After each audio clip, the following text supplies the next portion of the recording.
አንድ ጥይት ዓለምን እንዴት ለወጠው? በአንድ ሰው ግድያ ምክንያት ሚሊዮኖች ሕይወታቸውን ያጡበት፣ አገሮች የፈራረሱበትና አዲስ የዓለም ስርዓት የተፈጠረበትን አንደኛው የዓለም ጦርነት እናስታውሳለን። ይህ ቪዲዮ ወደዚህ ጨለማ ዘመን ይወስደናል። ስለ ጦርነቱ መንስኤና ውጤቶች እንዲሁም አሁን ድረስ በዓለማችን ላይ ስላለው ተጽዕኖ እናወጋለን። ቻናላችንን ሰብስክራይብ ማድረግ እንዳትረሱ። አሁን ወደ ጨለማ ዘመን እንሂድ። የአንደኛው ዓለም ጦርነት መነሻ የሆነው ፍራንስ ፈርዲናንድ ግድያን በአጭሩ እነሆ።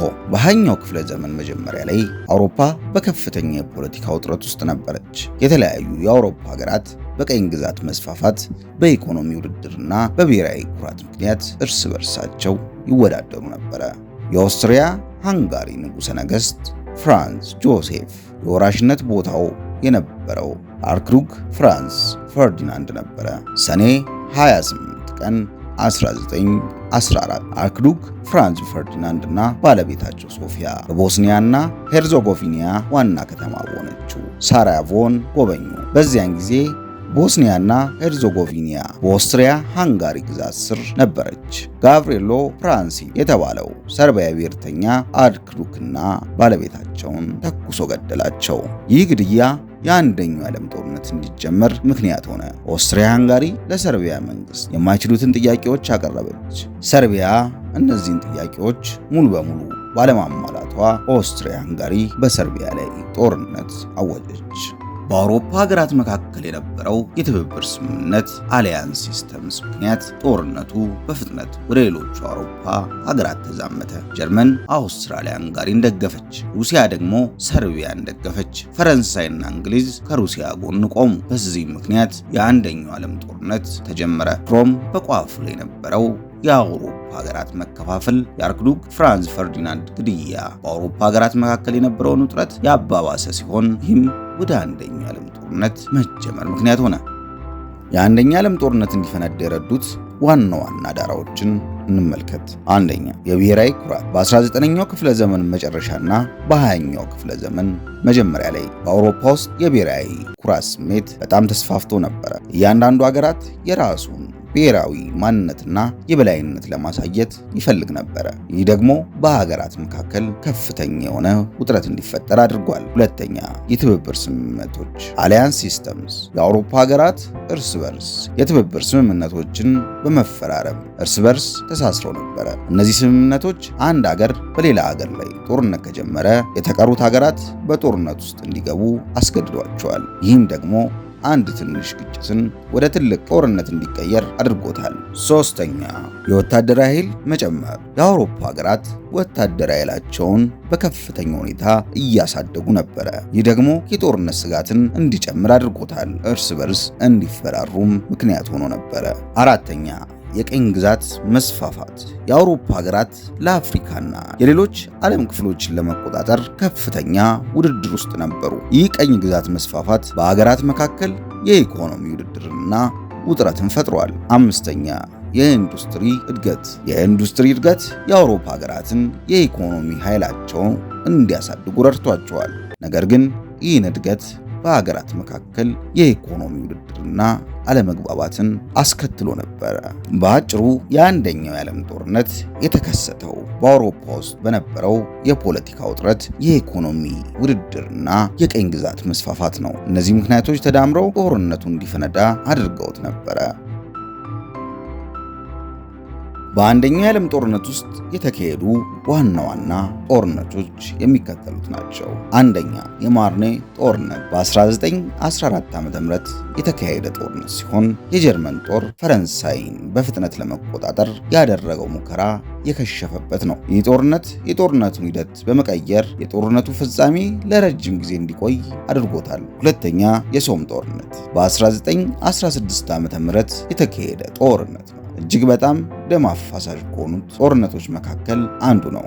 ይህ ጦርነት በሚሊዮን የሚቆጠሩ ወታደሮችን ሕይወታቸውን እንዲያጡ ምክንያት የሆነ ጦርነት ነበረ። እንዲሁም በዚህ ጦርነት ለመጀመሪያ ጊዜ በዓለም ታሪክ ታንክ የተጠቀሙበት ጦርነት ነበረ።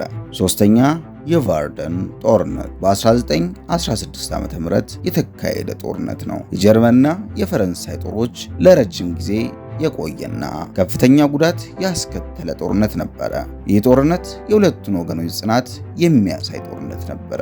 አራተኛ የጋሊፖሊ ዘመቻ በ1915 በ1916 ዓ.ም የተካሄደ ዘመቻ ነበረ። የአንደኛው የዓለም ጦርነት አካል የሆነው የጋሊፖሊ ዘመቻ በአንደኛው የዓለም ጦርነት ወቅት በአንጎሎ ፈረንሳይ ጦር ከኦቶማን ኢምፓየር ጋር የተደረገ የጦርነት ዘመቻ ነበረ።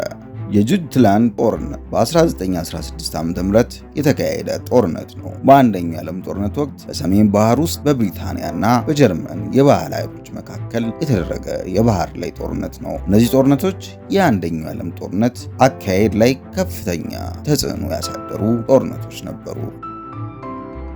በአንደኛው የዓለም ጦርነት ወቅት አዳዲስ የጦር መሳሪያዎች ብቅ ማለት የጦርነቱን ሂደት በእጅጉ ለውጠውታል። እነዚህ መሳሪያዎች ከፍተኛ ጉዳት የማድረስ አቅም ያላቸው፣ ለረጅም ጊዜ ጥቅም ላይ የዋሉ ነበሩ።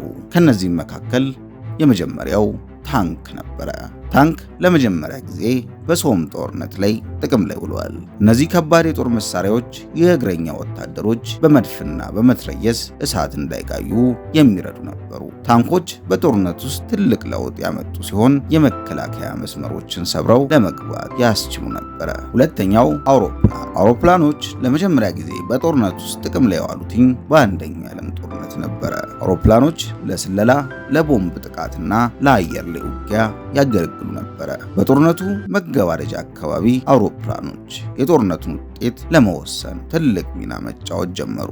ሶስተኛ የመርዝ ጋዝ። የመርዝ ጋዝ ለመጀመሪያ ጊዜ በጀርመን በ1915 ዓ.ም በይፕረስ ጦርነት ላይ ጥቅም ላይ ውሏል። የመርዝ ጋዝ በጦርነቱ ውስጥ ከፍተኛ ጉዳት ያስከተለ ሲሆን ወታደሮችን በከፍተኛ ስቃይ እንዲሞቱ አድርጓቸው ነበረ።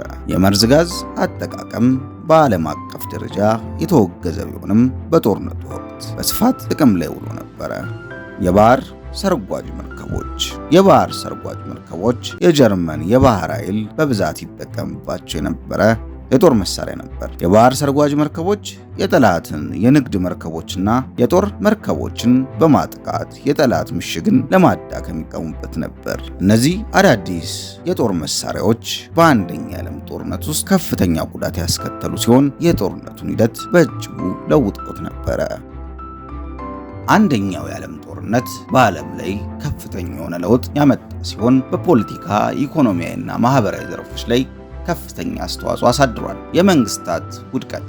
ኦስትሪያ-ሃንጋሪ፣ የሩሲያ፣ የጀርመንና የኦቶማን ኢምፓየር መንግስታት ተዳክመው ወድቀዋል። ይህም በአውሮፓ ውስጥ አዳዲስ ሀገራት እንዲፈጠሩ ምክንያት ሆኗል። የዓለም አቀፍ ድርጅቶች መፈጠር።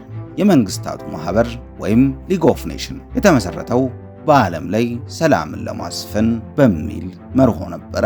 ይህንም ተከትሎ የተለያዩ ዓለም አቀፍ ድርጅቶች ተመስርተዋል። የፖለቲካ አስተሳሰቦች ለውጥ። የኮሙኒዝምና የፋሺዝም ፖለቲካ አስተሳሰብ ብቅ ማለት የጀመረውም ከዛ ጊዜ በኋላ ነበረ። የተለያዩ ሀገራትም የፖለቲካ አቅጣጫውን ለውጥ ማድረግ ጀመሩ። የኢኮኖሚ ቀውሶችን እንመልከት ደግሞ። የኢንዱስትሪ ውድመት። ጦርነቱ በኢንዱስትሪዎችና በግብርና ላይ ከፍተኛ ጉዳት አስከትሏል። ብዙ ሀገራት ከፍተኛ የኢኮኖሚ ቀውስ ውስጥ ገብተው ነበረ። ጦርነቱ የዋጋ ግሽበት እና ስራ አጥነት እንዲጨምር አድርጓል። ከጦርነቱ በኋላም ብዙ ህዝቦች ስራ አጥ ሆነው ነበረ። የዓለም አቀፍ ንግድን በእጅጉ ጎድቷል። የሀገራት ኢኮኖሚ ትስስር እንዲቀንስም አድርጓል። የአንደኛው የዓለም ጦርነት የዘመኑ ሀያል ሀገራት በሁለት ተቃራኒ ወገን ተሰልፈው ያካሄዱ ግብግብ እንደመሆኑ 70 ሚሊዮን ታጣቂዎች የተካፈሉበትና 15 ሚሊዮን አውሮፓውያን ህይወታቸውን የገበሩበት ትልቅ ጦርነት ነው። የሞቱት ሰዎች ቁጥር እንደ ሀገር የሚከተለው ነው ተብሎ ይገመታል። ከዚህ ቀጥሎ ዘረዝራቸዋለሁ። ሩሲያ 1,700,000 ሰዎችን በዚህ ጦርነት አጥታለች።